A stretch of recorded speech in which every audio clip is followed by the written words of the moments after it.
ಧರ್ಮಸ್ಥಳದಲ್ಲಿ ಬುರುಡೆ ಸಿಕ್ಕಿತ್ತು ಅಂತ ಬೊಗಳೆ ಬಿಟ್ಟಿದ್ದ ಚಿನ್ನಯ್ಯನ ಮುಖವಾಡ ಮತ್ತಷ್ಟು ಕಳಚಿ ಬೀಳೋ ಸಮಯ ಇದು. ಬುರುಡೆ ಗ್ಯಾಂಗ್ ಹಾಗೆ ಚಿನ್ನಯ್ಯನಿಗೂ ಬೆಂಗಳೂರಿನ ನಂಟಿರುವಂಥದ್ದು ಪತ್ತೆಯಾಗಿದೆ. ಹೀಗಾಗಿ ಬೆಂಗಳೂರಿನಲ್ಲಿರುವಂಥ ಜಯಂತ್ ಅವರ ಮನೆಯಲ್ಲಿ ಚಿನ್ನಯ್ಯನನ್ನ ಕರೆತಂದು ಎಸ್ಐಟಿ ಮಹಜರನ್ನ ನಡೆಸಿದೆ. ಅದರಲ್ಲೂ ಸ್ವಾಮೀಜಿ ಓರ್ವರನ್ನ ಚಿನ್ನಯ್ಯ ಭೇಟಿಯಾಗಿದ್ದ ಅಂತ ಜಯಂತ್ ಸ್ಫೋಟಕ ಆರೋಪವನ್ನ ಮಾಡಿದ್ದಾರೆ.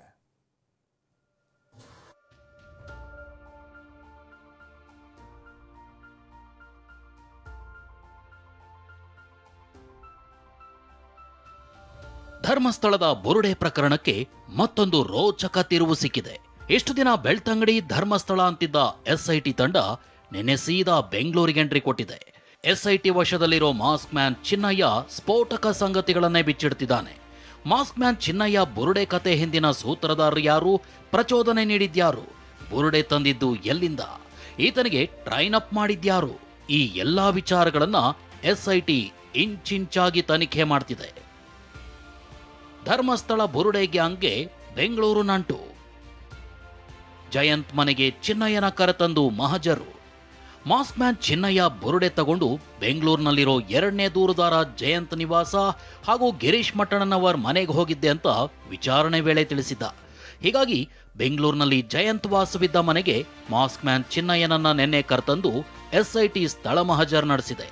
ಪೀಣ್ಯದ ಪೈಪ್ಲೈನ್ ರಸ್ತೆಯ ಮಿನಿ ಕಾಲೋನಿಯಲ್ಲಿ ಜಯಂತ್ ವಾಸವಿದ್ದ ಬಾಡಿಗೆ ಮನೆಗೆ ಚಿನ್ನಯ್ಯನನ್ನ ಕರೆತಂದು ನಿನ್ನೆ ಮಧ್ಯಾಹ್ನದಿಂದ ರಾತ್ರಿವರೆಗೂ ಮಹಜರ್ ನಡೆಸಲಾಯಿತು.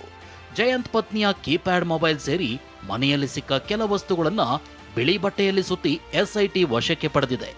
ಇವತ್ತು ಕೂಡ ಸ್ಥಳ ಮಹಜರು ಮುಂದುವರಿಯಲಿದೆ. ಜಯಂತ್ ವಾಸವಿದ್ದ ಮಲ್ಲೇಶ್ವರಂನ ಮನೆ ಮತ್ತು ಸಹಕಾರ ನಗರದಲ್ಲಿರುವ ಗಿರೀಶ್ ಮಟ್ಟಣ್ಣನವರ್ ಫಾರ್ಚುನಾ ಕ್ಲಾಸಿಕ್ ಅಪಾರ್ಟ್ಮೆಂಟ್ನ ಫ್ಲಾಟ್ನಲ್ಲೂ ಮಹಜರ್ ನಡೆಸೋ ಸಾಧ್ಯತೆ ಇದೆ. ಈ ಮಧ್ಯೆ ಜಯಂತ್ ಮನೆ ಪಕ್ಕ ವಾಸವಿದ್ದ ಮಹಿಳೆ, ನಾನು ಚಿನ್ನಯ್ಯನನ್ನ ನೋಡಿದ್ದೀನಿ, ಈತ ಆಗಾಗ ಬಂದು ಹೋಗ್ತಿದ್ದ ಅಂತ ತಿಳಿಸಿದಾಳೆ. ಹೆಚ್ಚು ಕಮ್ಮಿ ಒಂದು ವರ್ಷದಿಂದ ನೋಡ್ತಾ ಇದ್ದೀನಿ ಸರ್. ಹೆಚ್ಚು ಕಮ್ಮಿ ಒಂದೂವರೆ ವರ್ಷದಿಂದ ಇಲ್ಲಿ ಹೋಗ್ತಾ ಬರ್ತಾ ಇದ್ದಾರೆ ಸರ್, ನೋಡಿದೀನಿ. ಚಿನ್ನ ಹೇಳ್ತಾರೆ, ಬಟ್ 3 ದಿನ ಅಷ್ಟೇ ಇದ್ದು ರೀಸೆಂಟ್ ಆಗಿ ಚಾನ್ಸ್ ಇಲ್ಲ ಸರ್. ತುಂಬಾ ದಿನದಿಂದ ಅವ್ರು ನೋಡ್ತಾ ಇದ್ದಾರೆ, ಹೋಗ್ತಾ ಇದ್ದಾರೆ, ಬರ್ತಾ ಇದ್ದಾರೆ. ಇದೆಲ್ಲ ಸುಳ್ಳು, ಓಕೆನಾ? ಚಿನ್ನಯ್ಯ ತನ್ನ ಮನೆಯಲ್ಲಿದ್ದಿದ್ದು ನಿಜ ಅಂತ ಒಪ್ಪಿಕೊಂಡ ಜಯಂತ್ ಈತ ಬೆಂಗಳೂರಿನ ಮನೆಯಲ್ಲಿ ಎಸ್ಐಟಿ ಮಹಜರ್ ಮಾಡ್ತಿರುವಾಗಲೇ TV9 ಜೊತೆ ಮಾತನಾಡಿದ ಜಯಂತ್, ಚಿನ್ನಯ್ಯ ತನ್ನ ಮನೆಯಲ್ಲಿದ್ದಿದ್ದು ನಿಜ ಅಂತ ಜಯಂತ್ ಒಪ್ಕೊಂಡಿದ್ದಾರೆ. ದೆಹಲಿಗೆ ಬುರುಡೆ ತಗೊಂಡು ಹೋಗಿದ್ದು ನಿಜ ಅಂತ ತಪ್ಪೊಪ್ಕೊಂಡಿದ್ದಾನೆ. 4 ತಿಂಗಳ ಹಿಂದೆ ಹೌದು, ನಾನು ಕರ್ಕೊಂಡು ಬಂದ್ರು. ಹೌದು, ಯಾವ್ದನ್ನು ಬಂದಿದ್ದ ವಕೀಲ ಹತ್ರ ಹೋಗಿ ಅವನಿಗೆ ಇರ್ಲಿಕ್ಕೆ ಜಾಗ ಕೊಟ್ಟೆ. ಕರ್ಕೊಂಡು ಬಂದರೆ ಇರ್ಲಿಕ್ಕೆ ಜಾಗ ಕೊಟ್ಟಿದ್ದೀನಿ. ಆ ನಂತರ ಡೆಲ್ಲಿಗೆ ಹೋಗುವಾಗ ಬುರುಡೆ ಇಟ್ಕೊಂಡು ಬಂದಿದ್ದ. ಅದು ನನ್ನ ತಪ್ಪು, ನನಗೆ ಇಷ್ಟೊಂದು ದೊಡ್ಡ ವಿಷಯ ಅಂತ ಗೊತ್ತಿರಲಿಲ್ಲ. ಅವತ್ತಿಂದ ನಾನು ಅವ್ರಿಗೆ ಒಟ್ಟಿದ್ದೆ, ಅಂದ್ರೆ ಜಾಸ್ತಿ ಏನಿಲ್ಲ, ಮತ್ತೆ ಜಾಸ್ತಿ ವಿಷಯ ಅವನಿಗೆ ಮಾತಾಡ್ಲಿಕ್ಕೆ ಆಗ್ತಾ ಇರಲ್ಲ. ಏನು ವಕೀಲ ಆಯ್ತು, ಅವನ ಆಯ್ತು. 2 ದಿನ ಏನೋ ಇದ್ದ.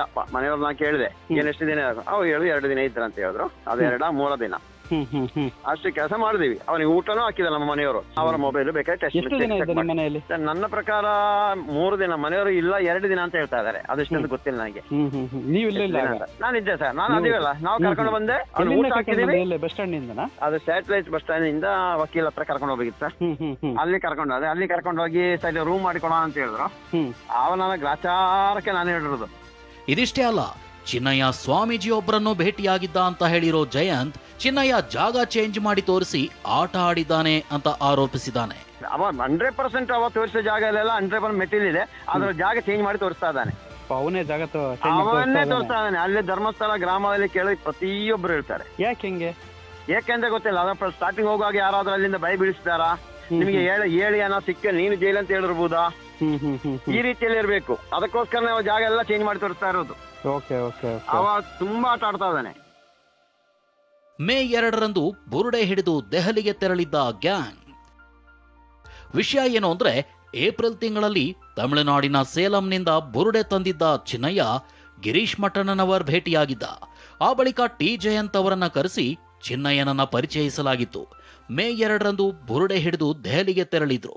ಬಳಿಕ ಬೆಂಗಳೂರಿನ ಕಾಮಾಕ್ಷಿ ಪಾಳ್ಯದ ವಕೀಲರೊಬ್ಬರ ಕಚೇರಿಯಲ್ಲಿ ಬುರುಡೆ ಗ್ಯಾಂಗ್ ಮೀಟಿಂಗ್ ನಡೆಸಿತು. ಚಿನ್ನಯ್ಯ, ಸುಜಾತಾ ಭಟ್, ಜಯಂತ್ ಹಾಗೂ ಗಿರೀಶ್ ಮಟ್ಟಣ್ಣನವರ್ ಎಲ್ಲರೂ ಕುಳಿತು ಚರ್ಚಿಸಿದ್ರು. ಈ ವೇಳೆ ಇದು ಧರ್ಮಸ್ಥಳದಿಂದ ತಂದ ಬುರುಡೆ ಅಂತ ಚಿನ್ನಯ್ಯ ಹೇಳಿದ್ದ. ಸತ್ಯ ಹೇಳ್ತಿದ್ಯಾ ತಾನೆ ಅಂತ ಅವನ ಹೇಳಿಕೆಯನ್ನ ವಿಡಿಯೋ ಮಾಡಿದ್ರು. ಬಳಿಕ ಜಯಂತ್ ಮನೆಯಲ್ಲಿ ಎಲ್ಲರೂ ಊಟ ಮಾಡಿದ್ದಾರೆ. ಇನ್ನು 3 ದಿನ ಜಯಂತ್ ಮನೆಯಲ್ಲೇ ಚಿನ್ನಯ್ಯ ಉಳಿದಿದ್ದಂತೆ. ಅಲ್ಲದೆ ಸಹಕಾರ ನಗರದ ಮಟ್ಟಣ್ಣನವರ್ ಫ್ಲಾಟ್ಗೂ ಚಿನ್ನಯ್ಯ ಭೇಟಿ ಕೊಟ್ಟಿದ್ದಂತೆ. ಸದ್ಯ ಬೆಂಗಳೂರಿನ ಸಿಐಡಿ ಕಚೇರಿಯಲ್ಲಿ ಚಿನ್ನಯ್ಯನನ್ನ ಇರಿಸಲಾಗಿದ್ದು, ತಮಿಳುನಾಡಿನ ಸೇಲಂಗೂ ಕರೆದೊಯ್ದು ಮಹಜರ್ ನಡೆಸೋ ಸಾಧ್ಯತೆ ಇದೆ. ಒಟ್ನಲ್ಲಿ ಈ ಬುರುಡೆ ಜಾಲ ಇನ್ನು ಯಾರ್ಯಾರಿಗೆ ಸುತ್ತಕೊಳ್ಳುತ್ತೋ ಗೊತ್ತಿಲ್ಲ. ಧರ್ಮಸ್ಥಳದಿಂದ ಪೃಥ್ವಿರಾಜ್ ಜೊತೆ ಶಿವಪ್ರಸಾದ್ ಮತ್ತು ವಿಕಾಸ್, TV9 ಬೆಂಗಳೂರು.